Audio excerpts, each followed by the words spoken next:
जो भी निशिकांत दुबे जी ने कहा है उसको खुद भाजपा के राष्ट्रीय अध्यक्ष जेपी नड्डा जी ने ट्वीट करके खुद डिनाई कर दिया है, कह दिया है कि ये उनकी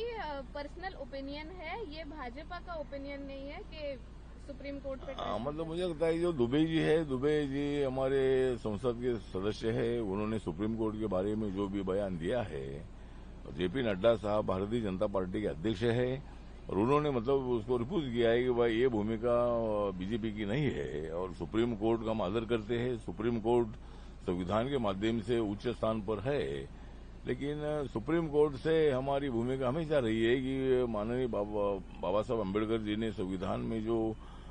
अधिकार दिए हैं उसमें सुप्रीम कोर्ट से पार्लियामेंट सुप्रीम है, कानून बनाने का अधिकार पार्लियामेंट को है। तो दुबे जी ने जो स्टेटमेंट दिया है उससे मैं सहमत नहीं हूं, लेकिन जेपी नड्डा साहब ने जो भी भूमिका रखी है उसका मैं समर्थन करता हूं। सर, देवेंद्र फडणवीस जो महाराष्ट्र के सीएम हैं, उन्होंने कहा कि अगर राज उद्धव एकत्र आते हैं तो हम उसका स्वागत ही करेंगे। हाँ, तो जिस तरह देवेंद्र फडणवीस जी ने बताया है कि भाई उद्धव ठाकरे और राज ठाकरे अगर एक साथ आते तो उनका तो स्वागत ही है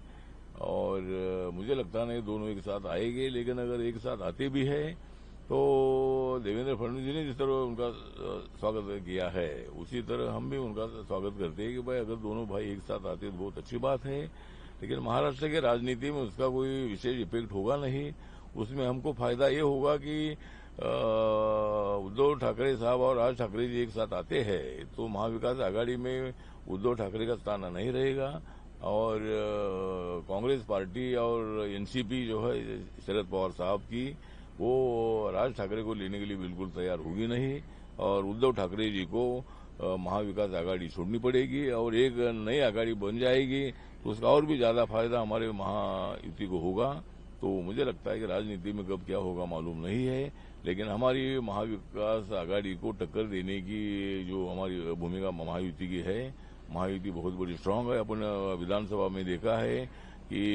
237 सीटें हमारी चुनकर आई है और इसी तरह मतलब हम महाराष्ट्र में मुंबई में स्ट्रांग है। Thank you sir.